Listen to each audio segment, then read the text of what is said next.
Құрметті қыздарым, қайырлы күн. Мен бүгін сіздерге осындай ерекше етті бәліштің рецептісін ұсынатын боламын. Бұл қатты қымбатта тұрмайды, өте дәмді болып шығады. Өз отбасыларыңызға ұсынсаңыздар болады. Рецептпен бөлісейін сіздермен. Оны жасау үшін бізге 2 жұмыртқа керек болады. Алдымен жұмыртқаның ақ уызын аламыз, ал сары уызы бізге кейін пирогты пісірер алдын бетіне жағуға керек. Осылай 1 жұмыртқа және 1 ақ уызды үстіне тұз салып араластырамыз.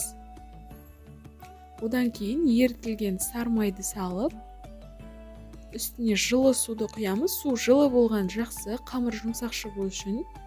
Және қопсқыш саламыз. Барлығын жақсылап араластырып аламыз.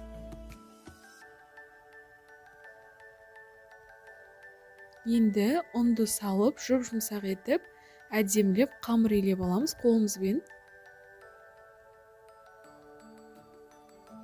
Қамыр міндетті түрде жұмсақ, әрі қолға жабыспайтын болып шығады, уайымдамаңыздар. Дәл осылай рецепт бойынша берілген ұнды салып, қамыр илеп аламыз. Сосын біраз уақытқа қамырды жаюға дайындап, оңай жайылу үшін демалдыруға қойып қоямыз.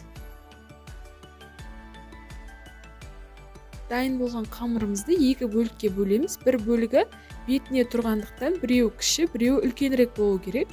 Астыңғы бөлігі қалыңырақ әрі үлкен болу керек. Осылай 2 бөлікке әдемілеп бөліп аламыз. Енді ұн сеуіп, осылай қамырымызды жая бастаймыз. Дөңгелек етіп, өзіңіздің пісіретін табаңызға лайықтап қамырды жайып аласыз.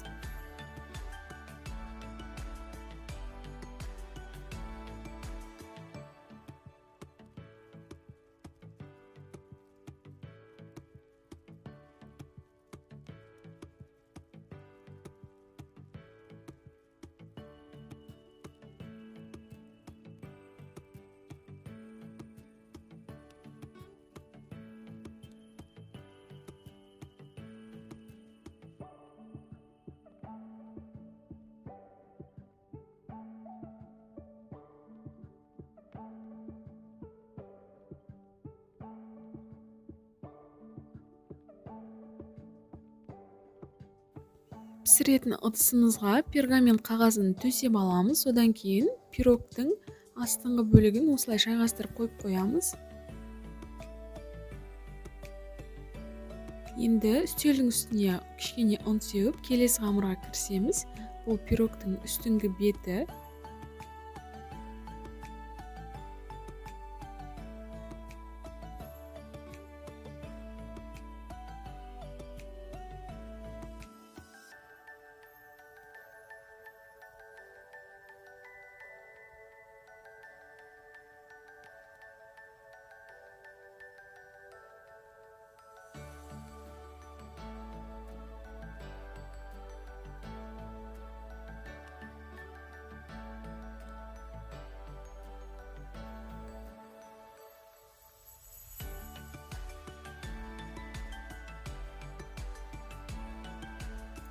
Екінші қамырды да жайып болғаннан кейін жаңағы тестамыздың үстіне начинканы саламыз.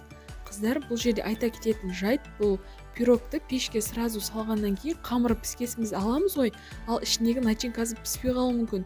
Сондықтан біз фаршты тефтели қылып аламыз да суда қайнатып, суыған соң осылай начинканың арасына қосамыз.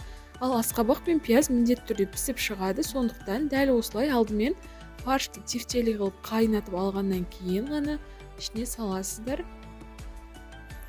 Осылай келесі қамырды үстіне қойып, жақсылап шет-шетін өрнектеп, әдемілеп пирогымызды аяқтаймыз.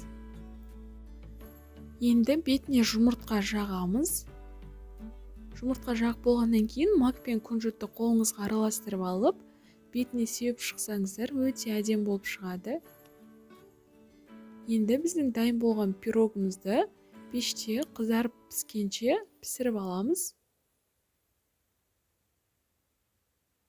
Қыздар, сіздерге менің дәл осы видеом пайдалы болса, менің каналыма тіркеліп, дәл осы видеоның астына комментарий жазып, лайк баса кетіңіздер.